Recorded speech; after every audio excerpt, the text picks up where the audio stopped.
and welcome to this week's episode of the McKenzie Hour. I am your host, Chad McKenzie. Be taking you through tonight. We're going to be talking about dowsing rods, and I do not have a guest tonight. I just wanted to kind of cover this subject alone and with just my opinions. And so, thanks for joining me. Um, what are dowsing rods, witching rods, water dowsing, water sticks?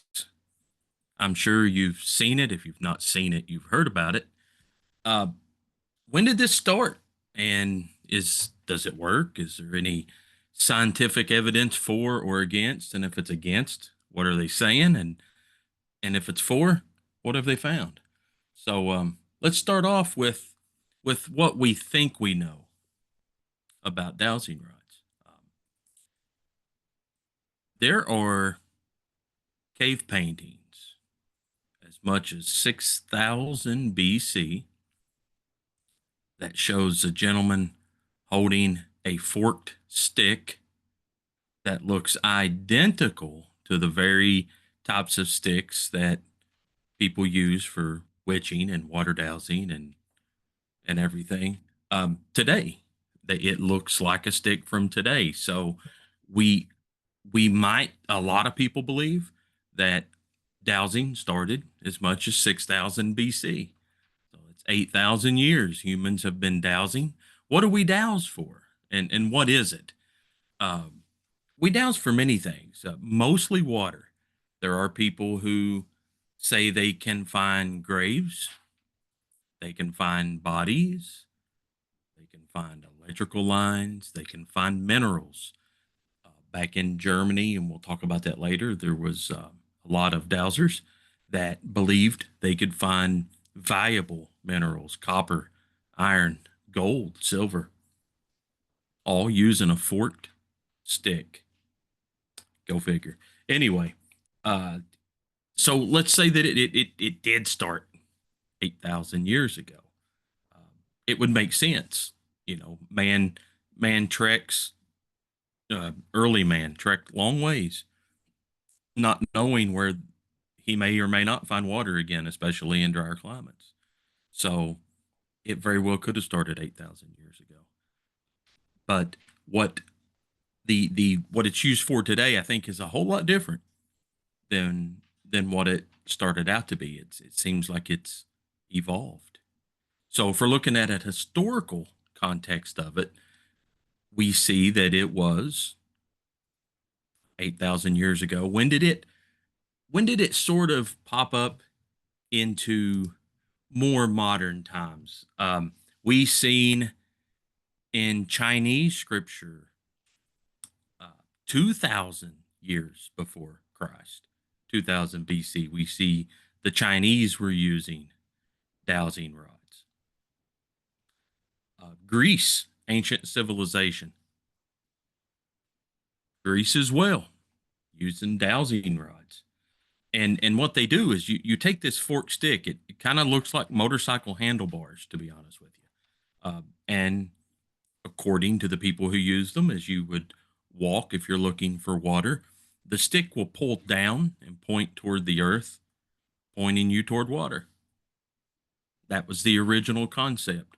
A lot of people now use welding rods. They use copper. I've seen them made out of stainless steel. I've seen them made out of crazy alloys, but that's what we've got into today. Of course, high tech. We've gone high tech. We no longer use sticks to do those things. Um, Native Americans in the Southwest, especially nomadic tribes, used and have a history and a verbal history of using sticks to find water. So let that sink in. A lot of cultures have used this. Uh, I would say that somewhere around the 1500s, 1400s, uh, it it got popular in Europe, particularly in Germany, like where I was talking about. Finding minerals, metal, silver, things like that. Metal ore was needed badly. And if you were supposedly a dowser and you could find it, you were a valuable individual. So naturally, you would have worked for mining companies. So those same mining companies that moved into England in that same time period, they brought they brought the German dowsers with them. Dowsing was was a word that they didn't call it dowsing in Germany. I wouldn't be able to tell you the German word for it, but the English coined it dowsing. The Americans, in its infant stage, called it water wedging. So it's all these things are talking about the same thing. Uh, they're all talking about the same practice. So let's get into what what I would know, and then we're gonna spread this conversation out as we go into different time periods and different philosophies and how people feel about it. But let's talk about what I know, and I'll take you back to my first experience with a dowsing rod. I was roughly 14 years old, and my grandfather wanted to go look at some cattle, and that was in Greenup County, Kentucky. If anybody from Eastern Kentucky knows, Greenup County, Kentucky is a rocky little county. The ground has a lot of rock in it. Uh, and in fact, all of Eastern Kentucky, lots of limestone, a lot of rock, a lot of shale. We've got it all around here. But Greenup in particular was pretty rocky. And we went to this gentleman's house, long, long driveway. Went up, there was a creek kind of off to our right, and a big field, and the driveway followed that creek line and kind of went in between the field and the creek to give you an idea. So we got up to his house.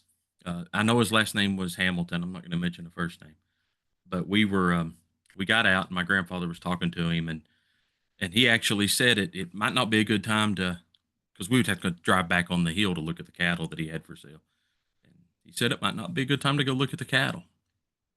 And my grandfather was like, "What's going on?" And he said, "Well, we've got a water line break. We don't have any water in the house." So uh, all the kids are complaining. The wife's complaining. He's been trying to find the water leak and he's had no luck. So uh, my grandfather asked him where the water meter was. And he said it was down by the road. And roughly 600 feet from the house to Route 1. So that's 600 foot of water line. And it could be the water leak was obviously somewhere in that 600 foot. Now that's two football fields, mind you. So my grandfather asked if he would go in and get him a coat hanger and bring it outside. And so Mr. Hamilton went in, and a couple minutes later, he come out with a coat hanger. And I'm oblivious to what's going on. I have no earthly clue. This is above my head, above my pay grade. I don't know what it is, but my grandfather takes this coat hanger and he starts unwinding it, and he goes over to his pickup truck, digs in his little toolbox and gets some cutters out, and he cuts this coat hanger in half. And to tell you what a dowsing rod looks like, this is how he bent them. He made them really straight, and then at the end he bent it down to a 90-degree turn, which gave him a handle.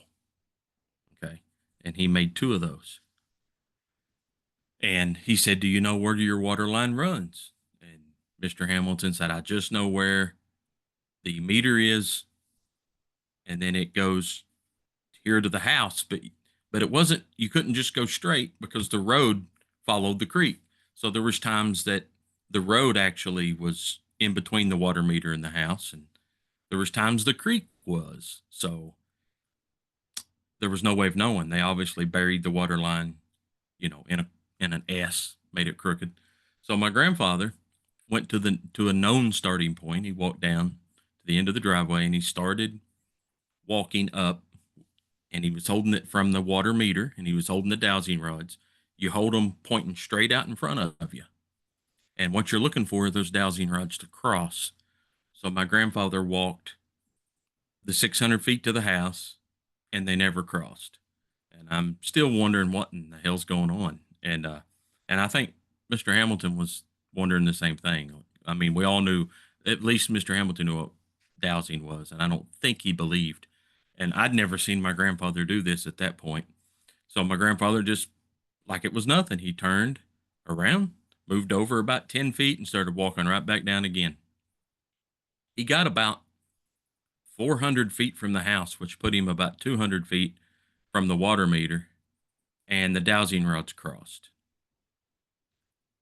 And he motioned for us to come down. He backed up, he straightened them up, walked forward, they crossed. And he said, "There's your water leak."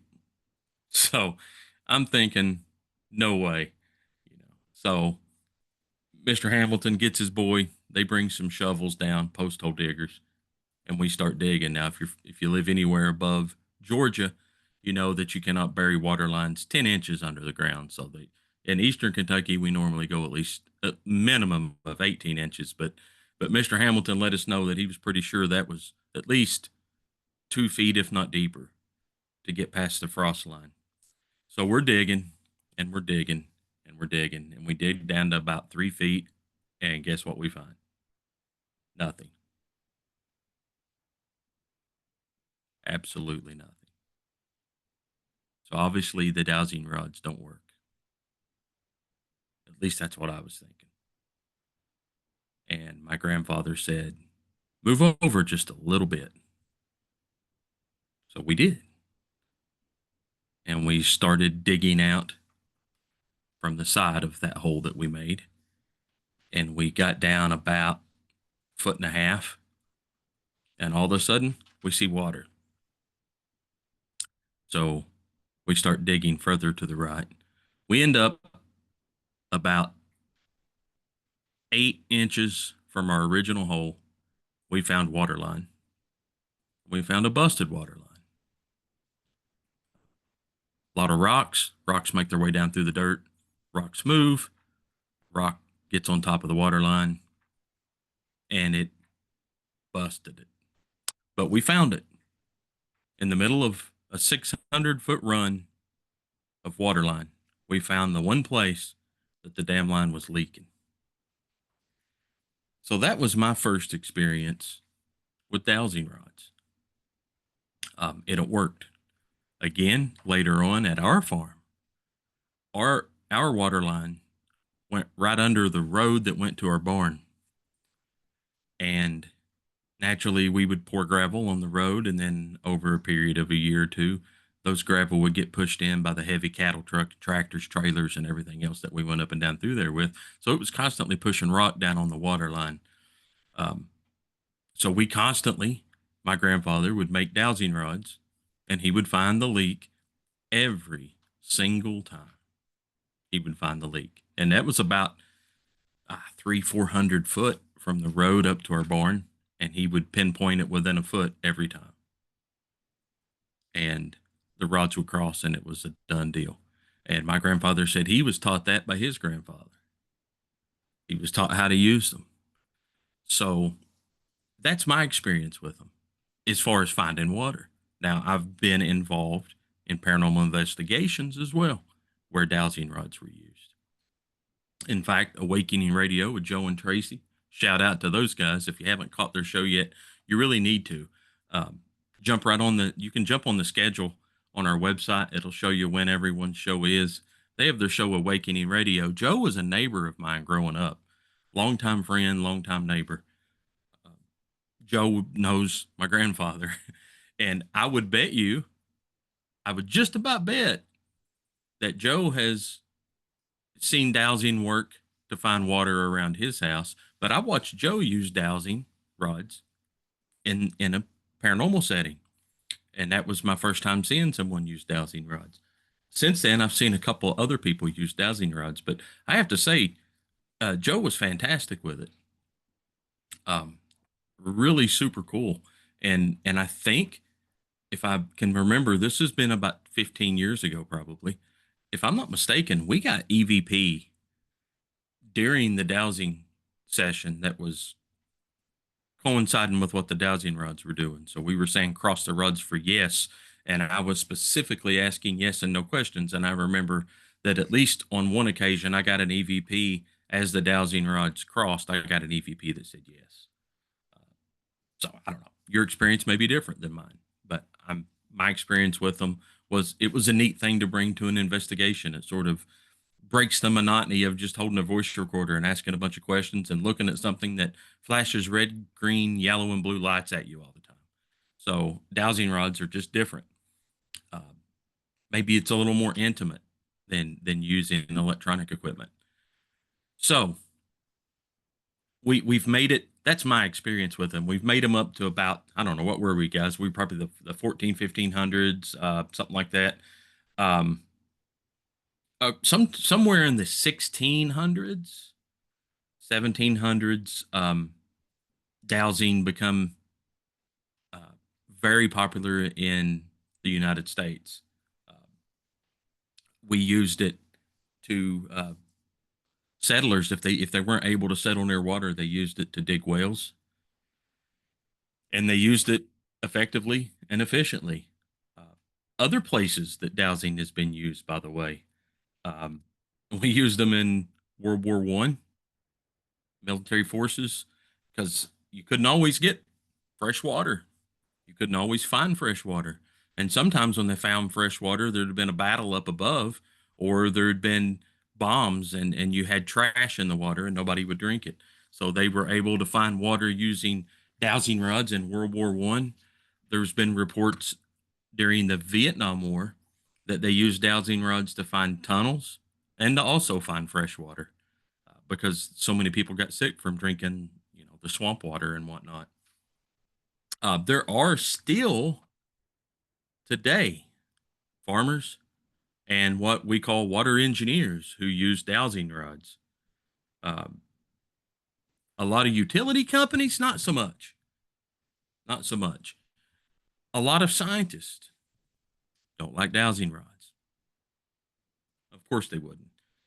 So let's talk about that though, since I mentioned it. Let's talk about what science says about a dowsing rod. So science, if you're not familiar with this term and you're new to the paranormal, get familiar with this term. It's called idiomotor, not idiot motor, idiomotor. Science has this go to. If they can't explain it, it's an idiomotor effect. And what is an idiomotor? Science says that we have a subconscious part of our brain, and that it causes an idiomotor reflex that our brain, even though we don't know we're moving our hands, our brain is slightly moving our hands to make those dowsing rods cross. That's what science is. It's in, and they throw that out there. Idiomotor, boom, it's gone. It's an idiomotor effect. They're not going to hear any more about it. It's a done deal. Now let's talk about the theory of the idiomotor effect, and then we're going to talk about humans in general, because it's funny when science wants to, if it's a paranormal or anything outside of the normal that would give a human any type of special ability. Science says it doesn't exist. You can't be a clairvoyant. You can't be a medium. You can't be a healer. Obviously, you can't be a water dowser, because we know how horrible and dangerous water dowsers would be if they were a known thing, and a guy could just come and say, "Okay, dig here," and you'll hit water at 50 feet instead of 150 feet, so you save thousands of dollars digging your well. That would be shitty. We can't have that, people. We can't have that. So there's been some scientific studies. I don't know how scientific the earlier ones were. Turn of the century type stuff where they tested, they had water dowsers, they had dowsers show up and they tested them, and they said they did no better than just chance. Every single experiment uses that terminology. Oh, they didn't do any better than just random chance. Random chance. That's as good as anyone can do. So let me ask you this. Let me ask it all the listeners this. Do we have human beings? Can every human being throw a baseball 100 miles per hour? Can every human being jump from the free throw line of a basketball court, fly through the air, and dunk the ball. Can every human being take a football and sling it 65 yards in the air? No. The answer would be no to all of that. So let's say that you are someone you've came from another planet and you land here and you hear these stories. You hear these stories of people who can throw a baseball, this little round object, 100 miles an hour. So you put out a feeler and you say, hey, I need some local people here to come up that claim they can do this and let's see it. So you have 10 people show up and they don't do it. They don't throw 100. Let's say some of them throw 80. And you say, well, that's pretty good, but still, it's not 100. So you conclude that since those 10 people couldn't do it, then no one else in the world could do it as well. And that is my issue with these tests because I'm sorry, Mr. Scientist. I'm sorry, Mr. Non believer.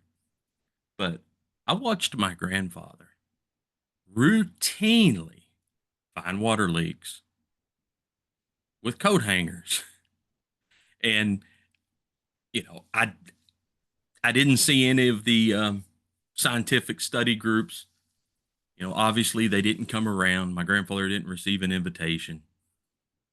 He was an old country guy. He wouldn't have went if he'd have got an invitation. He most certainly wasn't going to read a scientific publication or answer an ad in the newspaper looking for water dowsers to prove that my grandfather would have laughed at the idea that he would have to prove something that he was convinced worked. So that's my issue with science is they have these tests, they have these old studies that they rely on and new studies that they rely on. But you can't say definitively that no human can use a dowsing rod because the ones you tested couldn't use a dowsing rod. I've seen literally thousands of local baseball players my whole entire life. I'm 53. I've watched kids play baseball. I've watched high school teams play baseball. I've watched baseball. I never seen anyone throw 100. So therefore, it must not happen. But yet it does. There's guys out there that do. So that's my issue with that. Now let's talk about the idiomotor effect. Let's talk about my gripe with that's used to just throw logic away.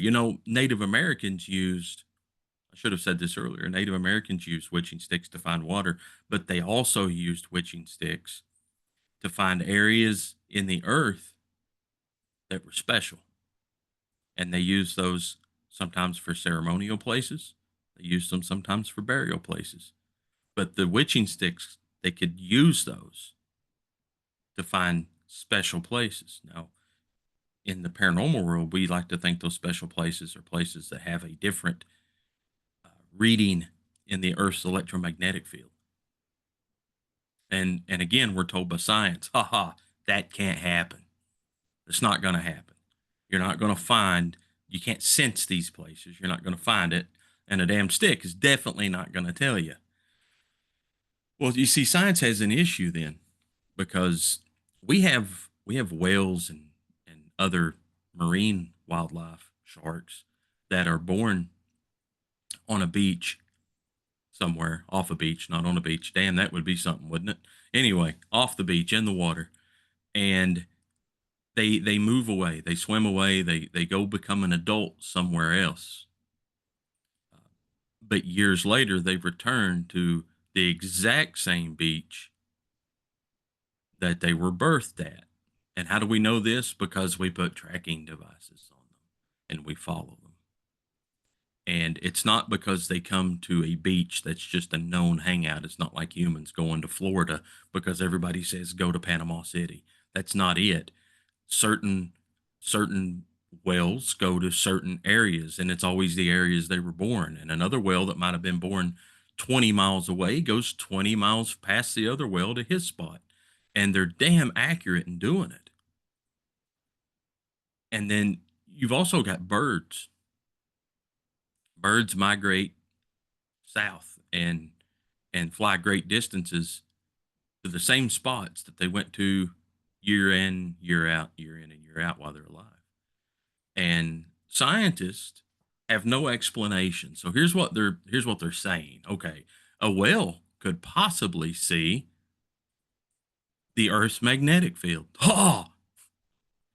The whale could possibly see the Earth's magnetic field, or they have an internal GPS that it's in the wee parts of their tiny little walnut-sized brain that can direct them 650 miles through the ocean to the exact same spot they were born in. A bird with its even smaller brain can use some magical way that it can sense the electromagnetic field of the earth and use that to navigate its happy little ass south for the winter. Okay, so science says that a bird that is nowhere near as evolved as us, and a whale who's, I mean, sorry, they're not as evolved as us. I don't see whales building buildings and highways and handling the shark problem, building barriers. They're not as intelligent as we are. I don't. I, I don't.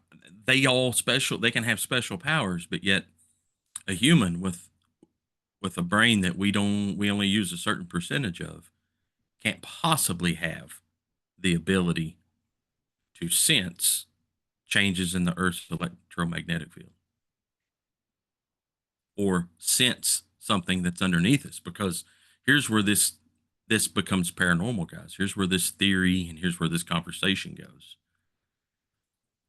I don't think that a coat hanger can detect anything, and I don't think that a forked stick can detect anything. I think people can detect things. I think humans, certain humans, can have a gift.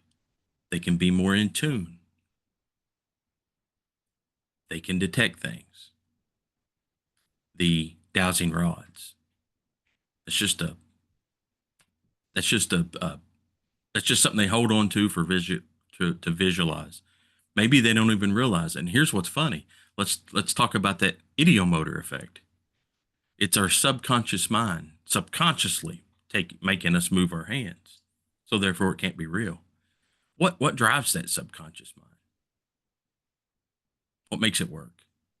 What makes our subconscious mind go, hey, there's water here. Let's let's cross the sticks here. What if that ideomotor effect isn't just some weird reaction because you want it to cross? What if the ideomotor effect and is tying into your subconscious mind, which is tying into a talent, so to speak, a gift? So yeah, maybe it is an ideomotor effect that's working off our subconscious mind. But yet there could be more to it. There could be something within us that's telling our subconscious, hey, that I'm in tune. Because I think our brains, we're not in tune with many things around us because we've got too many damn things going on around us. Um, Native Americans were much more in tune because they had much less noise, much less things that took their attention. They felt the ground that they walked on. We don't feel the ground we walk on. That's what my grandfather always said. He always say, hey, sometimes you got to slow down and feel the ground you're walking on. Well, I thought that meant, am I supposed to be feeling twigs, grass, rocks, sand? What are you talking about? But I got it later in life that he was talking about you have to feel the ground that you're walking on, meaning you got to get in the moment. You have to, and I think, because that's what he would always tell me when we would talk about his ability to use the dowsing rods. And that's what he described was, you got to slow down and you got to feel the ground that you're walking on. You got to take the noise out of it. I don't know. What do you guys think? Am I way off base here? I don't think I am. I think I'm onto something. But then again, I always think I'm onto something. So there we are. So we're talking about birds and whales. Science can't explain any of that. and then they want us to believe that those animals can have special effects and special tools that we don't have, and I do believe that we have them now. Modern science, there's been some studies and that's been done with water dowsers and modern science, and it's funny because how do you really do the test, and and are you getting the proper people to come to the test? Every test that's been done since the 1960s has showed the same thing, that they do get it right sometimes, but they get it wrong sometimes as well. Now, a lot of the dowsers that's been in these tests said that it wasn't a fair test because they're giving I read where one test they were given a 300-foot long, 300-foot wide field, and they were told to find a buried cable. And apparently, there were several dowsers that got within 10 feet of the buried cable, but were told that that wasn't accurate enough. So it was marked down as a failed test. But 300 by 300 is a big ass field, and if you can get within 5 feet of a buried cable, and that's a buried cable. I mean, again, that goes back to, we see people use it for water, and the Germans used it for minerals, and now science wants us to find buried cables and things like that with it. So I don't know, was it stretching the capabilities of our special gift?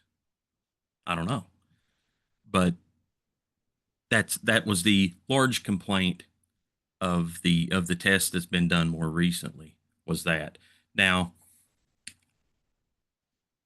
we can take this we can take this into the paranormal. We've talked about the history of it. Uh,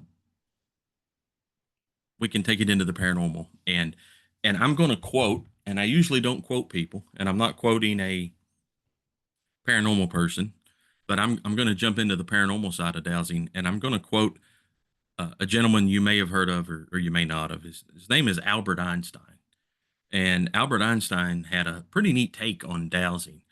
And Albert, I'm going to call him Al. Old Al said, uh, and I quote, "I know very well that many scientists consider dowsing as they do astrology. It's a type of ancient superstition. According to my conviction, this is, however, unjustified." So, Mr. Al, Mr. Einstein was a believer in dowsing. Ain't that some shit? He believed in dowsing, of all people. Then again, a guy telling us that there can be wormholes and we can bend space to get from one point to the other faster.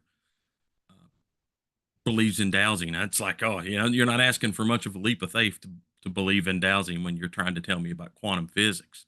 So yeah, I'm glad that he believed in dowsing. So you'll see many people in the paranormal nowadays using dowsing rods, and so here we're going to talk about exactly how are they using these in a paranormal sense, and what I mean by that, are they still using what I think is is this gift that gives you the ability to sense? It's like it's a sixth sense, it's a seventh or eighth sense. I don't know where in the line that it goes. It's like that sense that you can be, and I know we've all experienced this, and you can be sitting in a room and you just feel somebody staring at your ass. They are just staring, and you'll look around and you'll find it. There's the one person just staring a hole right through you. So what sense is that? And how does science explain that? Um, just like people walking, through the woods, and you hear it about when people's getting stalked by a mountain lion, and they'll say, I was just walking along, and all of a sudden I just got this sense that I should turn around. And they turned around, and there was a mountain lion that had been stalking them. And I don't know if you know this, but that's life saving, because a mountain lion is an ambush predator, and it doesn't want full confrontation. Generally speaking, it's got a high prey drive. It wants to chase. It wants to ambush. it doesn't want a face-to-face fight because if it risks getting hurt, it's going to starve to death. So just seeing the mountain lion is huge. So what causes people to do that? What sense is that? I think that dowsing falls in line with that same thing that we're in tune with, that things that we can do that we probably did a lot of back in the day, but we don't need it now because now if we want to douse for water, we call your local water municipality and we say, "Hey, come out here and put a meter in my yard and I got water." So, we're not using these tools. We don't have mountain lions in the city or in the malls. Thank God, as we're walking through the mall, we don't have to turn around and scare a mountain lion off or a grizzly or anything like that. So when we're talking about the paranormal part, are we are we using dowsing rods to are we using the tool inside of us with the dowsing rod, or are the dowsing rods getting manipulated by whatever we're trying to communicate with? Um, a lot of people, I'm not gonna say Joe's ever said this. Some of the people I've been with in the paranormal world, I was at a let me set the scene for this. So I was at an investigation with, not name dropping, but it had some people from Ghost Hunters International. When that show was out, there was some people from Ghost Hunters International there investigating, and a gentleman had dowsing rods. So we were all, even the gentleman from Ghost Hunters International, we were all getting a little class on how he was going to go about using this equipment. And so his description was, when the when the ghost wants to communicate, it will it will cross the rods. That's what he said. Yeah, I remember that correctly now. It will cross the rods. The ghost will. So I guess in theory, he's saying that the ghost will grab the ends of the rods, cause them to cross, and that'll give us a yes or no question. Um, I don't know, and I don't know that I believe that's the way dowsing rods work with spirits. Like I said, I've seen someone use these that used them to a great effect, and I don't remember Joe, and I wished I had him on tonight. I should have actually had him on. I should call him right now. Joe, get your happy ass up out of bed and come here and answer this question. Maybe I'll have it in the chat room because this is pre-recorded. So join us if you're in the chat room right now, and I'm hearing myself speak tomorrow night. I will find out from Joe. But I think that the dowsing rods are being used by that little special thing that we've got tucked away in our psyche that we don't tap into very much. I think some people, I think that we push that under the surface, and I think that some people don't push it down as far, so it's a little closer to the surface, so they can use it a little better. And so that's my theory. Now, how do I back that up, and what have I done? Okay, the night that I was at the Morristown Lodge in Elizabethtown, Kentucky. That was an ongoing, still being used Masonic lodge, and I was listening to this gentleman explain how to use the dowsing rods, and I had already experienced Joe using dowsing rods, so I was excited. But like I said, I got thrown off a little bit because didn't remember Joe saying that the ghosts are going to grab the rods and cross them. Um, so as the night wore on, I started asking questions, and I was trying to get his theory of how this worked. And I said, "Okay, so how do you think they work?" And he said, "Well, I think that the ghost uses the spirit that I'm communicating with, uses the Earth's electromagnetic field, and it uses that energy to cross the divining rods." Was his He didn't call them dowsing rods, they were divining rods. I'm sorry. So they use that energy to cross those divining rods. And So I was like, okay. I said, so in by going with that theory, then um, going with that theory, should I not be able? Should be able then to use uh, devices that measure the Earth's electromagnetic field, and I should be able to use those devices close to your divining rods, and I should get some type of fluctuation. Because if we check an area and we have zero EMF, there is no fluctuations, there's nothing going on. You step into that area and you start getting answers. I should see a movement of electromagnetic energy. I should see that movement. And he was like, "Yeah, yeah, you should." So I got three different devices out. And I'm not debunking this gentleman, by the way. I'm not saying he didn't get valid answers, but I can tell you that not one fluctuation in the Earth's electromagnetic field happened. I had a tri-field meter and a couple other meters. There was nothing. There was no EMF spikes, fluctuations. There wasn't even a baseline reading. It was basically zero. So nothing was going on. Um, the second person that used divining rods in a paranormal investigation with me um, explained them in the same way, oddly enough, that the spirits cross the rods when they want to say yes or they want to say no. So I tested his the same way.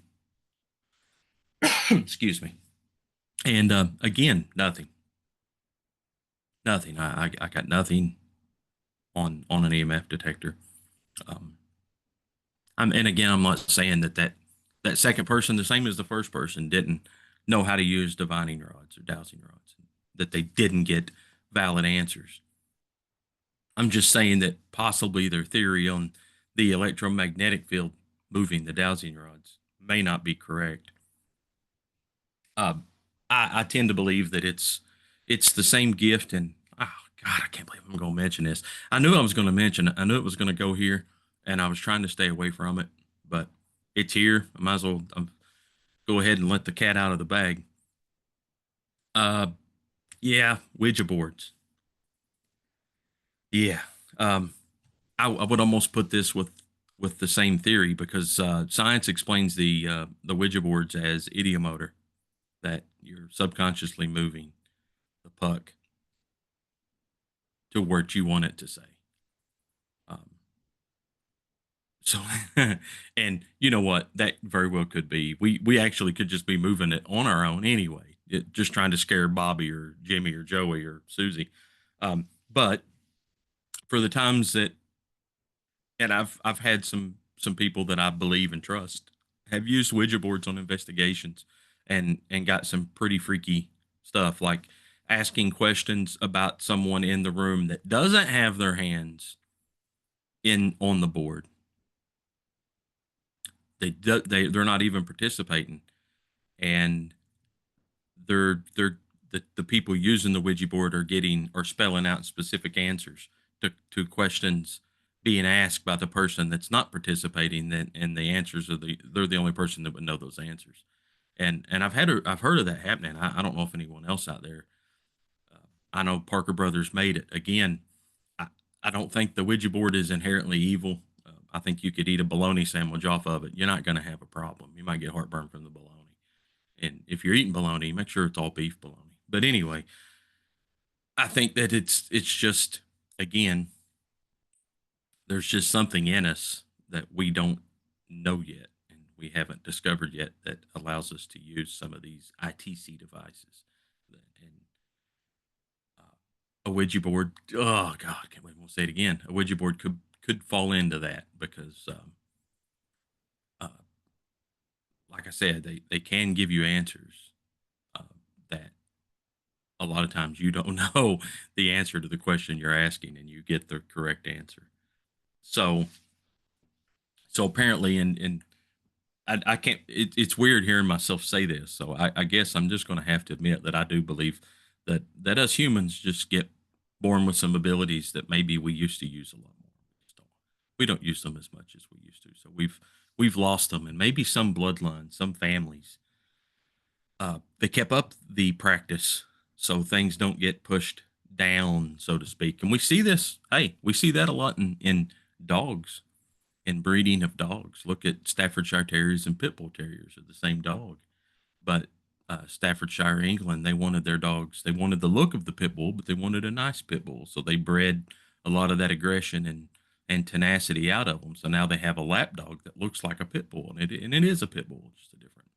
So there you go. I mean, the dog wasn't being asked to use his special tools, so they're still there. They're still there. They're deeper. They're just deeper down. They're buried deeper than they would be in your normal. And maybe that's us humans. We're doing the same thing. Um, Now, if you're wanting to run out and get you some dowsing rods, by all means, uh, have at it. There are dowsing rods that you can buy, and there's dowsing rods now. A lot of people buy them and they they they get like a straw or a really small piece of PVC, and they put those in their hands and they put the dowsing rods in those, so the dowsing rods aren't touching their fingers, and they believe that that makes the test more valid. They believe that when they're getting answers, it can't be from their hands because they've got it. The divining rod isn't touching their hand. You don't got to do all that. We're not doing this for a scientific study. Let's be real. Most of us that go out and paranormal investigate has not a damn thing to do with science anymore. It's because we do it for fun. We have a good time. I'll say it. Other people won't admit it, but you don't do anything that you hate doing if it's your hobby. I mean, if you're getting paid to be a ghost hunter, let me know where that's going on at, because I've been doing this since the early '90s, and I've never made a dollar. So if you're getting paid, share some info with a brother and let me fill out an application. I got a resume with references.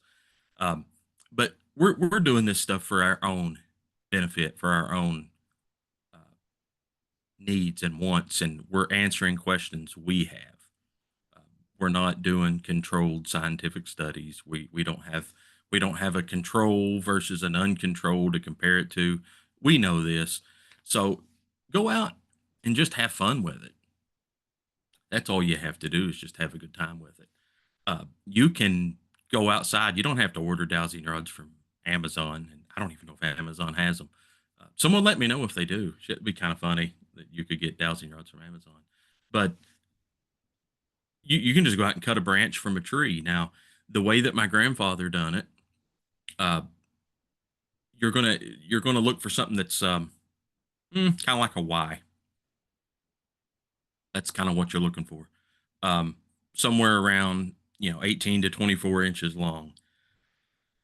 Um, Now there is there are some myths uh, that you should cut your witching stick between sunset and sunrise, not in the middle of the day, not after sunrise. You should cut your witching stick in the evening. Don't ask me why. I didn't make these rules, man. I'm just saying. And a lot of people say that you should cut them on a new moon, because apparently once you cut one, it's yours. You can just keep using it over and over and over and over. So there's other theories that you should cut your stick from the first branch that receives sunlight in the morning. Mm, I don't know. Don't know if that has anything to do with it or not.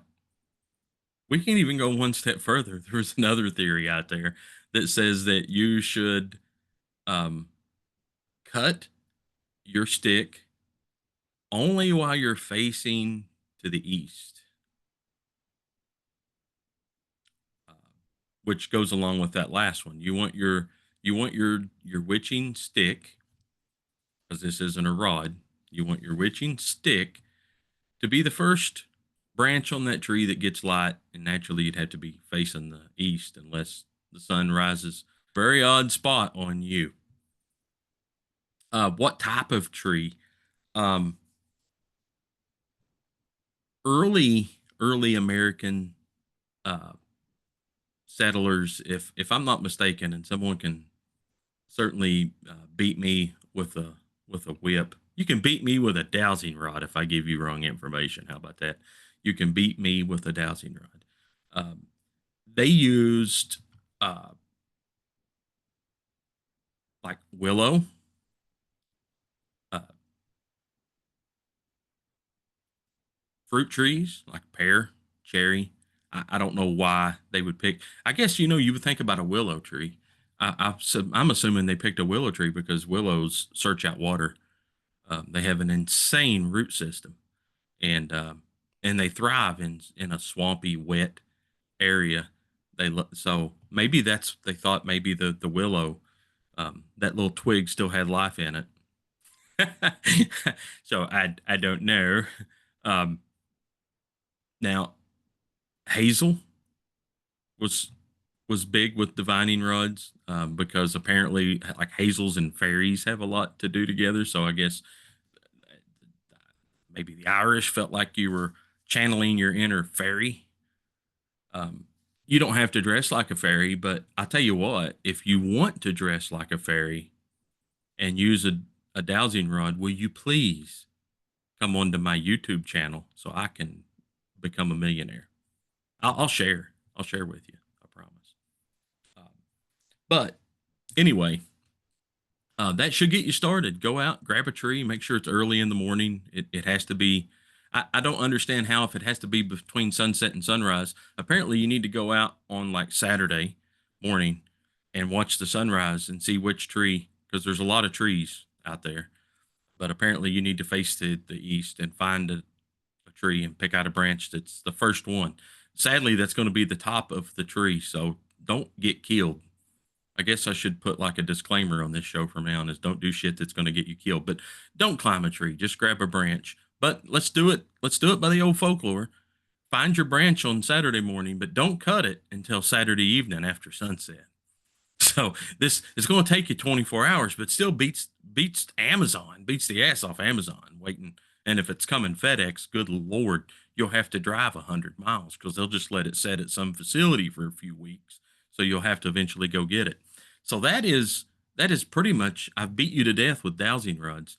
I've never spent an hour talking about a dowsing rod, but there's actually a lot of cool history with it.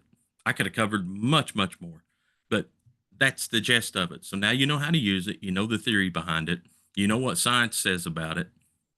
So let's take our little bird-sized brains that's unevolved and let's go out and douse and have fun, and maybe ask your neighbor. This will be great. Let's get this started and put it on YouTube. Ask your neighbor if you can locate his water line, if he'll tell you if it's right, and then douse his rod and find his water line, and maybe you'll find it. Maybe it's right, and we'll all look like geniuses. So anyway, I hope you enjoyed the show, guys. I will be having some guests on here in this coming up in the future. I like to hear myself talk, so I won't have guests unless they are bringing something to the table about the subject that I'm discussing. And I didn't really feel like I needed someone to do. I've had a lot of experience around the dowsing growing up, so uh, more so with like the water dowsing than paranormal dowsing.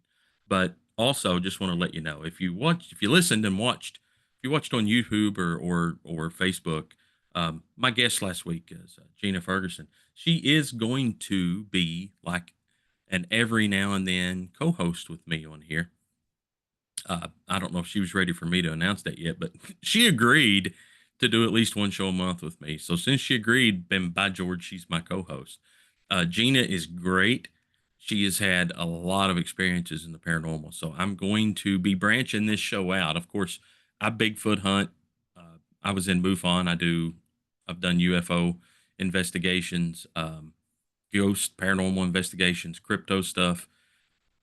Gina is is got a world of experience in paranormal investigating and going to a lot of locations. She's been a little more of these large pay to play locations than I have. So she's going to be valuable on the show to bring her in and ask questions. And then I'm also going to have a show here soon where I bring my whole TSP group, my whole parafam on, and I'll have them on, and we'll discuss some of our shenanigans and whatnot. That'll be a fun show, by the way. We really need a reality show because we're all slightly crazy, and you'll see when we get together, we just have an absolute blast. That's just the way that we work. So, if you are listening, you're listening to us on Live 365 or the Nighthawk Radio website. I don't have to give you the information to find that. You can find me on Facebook under the McKenzie Hour. Go over to my page and give it a like. I'll be posting each one of these shows on there. I'll be posting some short vids on there. I do have a YouTube channel, but I've not brought it up yet. Nighthawk Radio has a YouTube channel. You can go there and see us. I will be putting my YouTube channel out. It's going to be a multi channeled station. I'm going to be doing some paranormal. Then I'm also huge into motorcycles. So I'm going to have adventure motorcycles and motorcycle reviews and moto camping and equipment reviews on there as well if you're into that. Be sure while you're listening to us here, jump over on our website and look at the other shows. And man, we have got some great shows. I've been listening to as many as I can, like the girls that come on before me, Two Girls, One Cut, Awakening Radio, Seth and all of his shows. We've got shows about Bigfoot. We've got everything that you want here. If you're into the paranormal, this is where to be. So thanks for listening, and I will see you next Thursday night. Click like on that Facebook page. I won't make $1 off of it, but you can keep up with my next topic, and maybe you can shoot me a message and say, hey, why don't you do a show on this or that or whatever. So thanks, guys, and we'll see you next week.